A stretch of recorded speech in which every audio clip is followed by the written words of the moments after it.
Have you ever really thought about what your garden has to do with the health of Canyon Lake?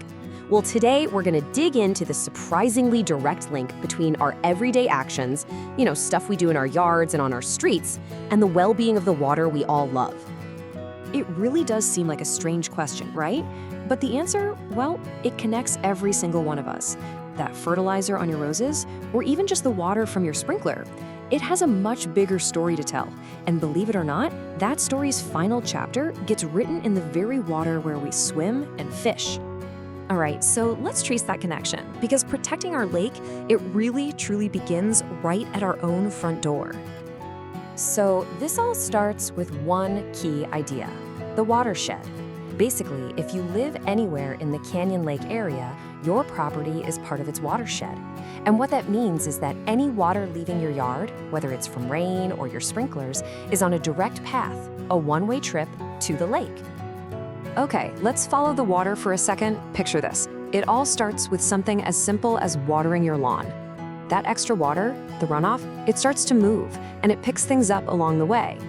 From your yard, it flows over the sidewalk, into the gutter, and makes a beeline for the nearest storm drain. You see these drains every single day, but I think a lot of us don't really know where they actually lead. And here it is. This is the critical piece of the puzzle. That storm drain is a direct, unfiltered pipeline straight to Canyon Lake. It doesn't go to a treatment plant. Absolutely everything that goes down that drain comes right back out in our lake.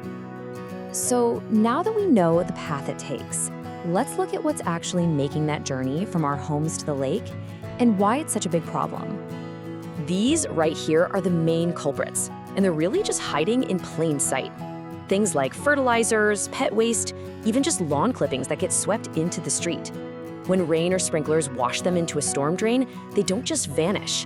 They start a whole new damaging journey. So what's the big deal? Well, it really comes down to some simple chemistry. Things like fertilizer and pet waste are absolutely packed with nutrients, specifically nitrogen and phosphorus. Now, these things make your lawn look great and green, but they have a totally different and frankly damaging effect on the water. Think of these nutrients as junk food for algae. It causes this massive, super unhealthy growth spurt called an algal bloom.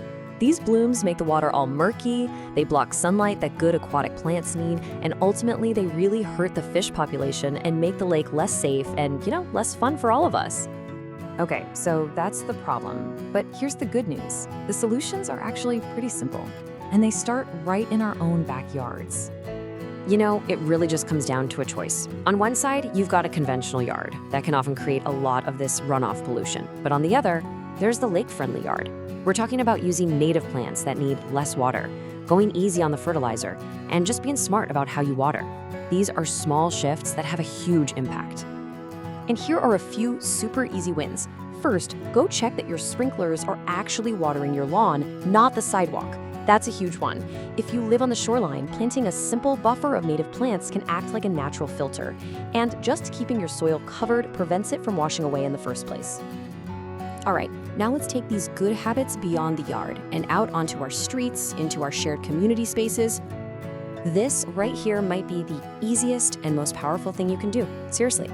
Every single time you pick up after your pet, you are directly stopping pollutants from getting into our water.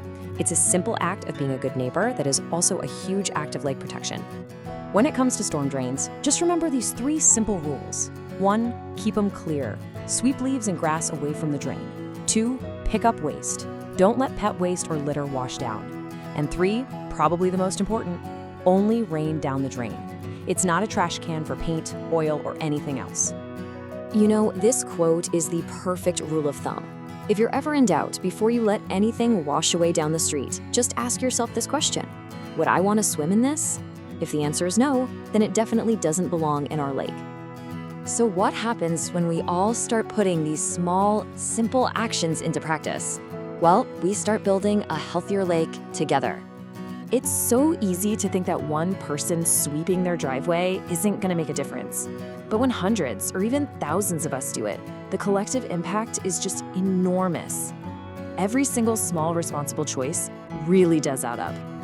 And it all starts with one household deciding to use a little less fertilizer, one person choosing to pick up just one piece of litter, one community working together for one shared precious resource.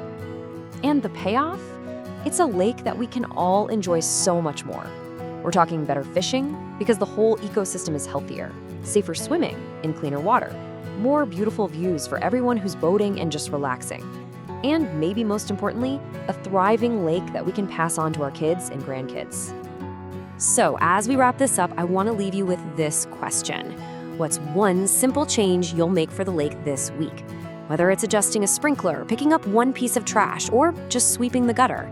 Remember that your one small action is a huge step forward for the future of Canyon Lake.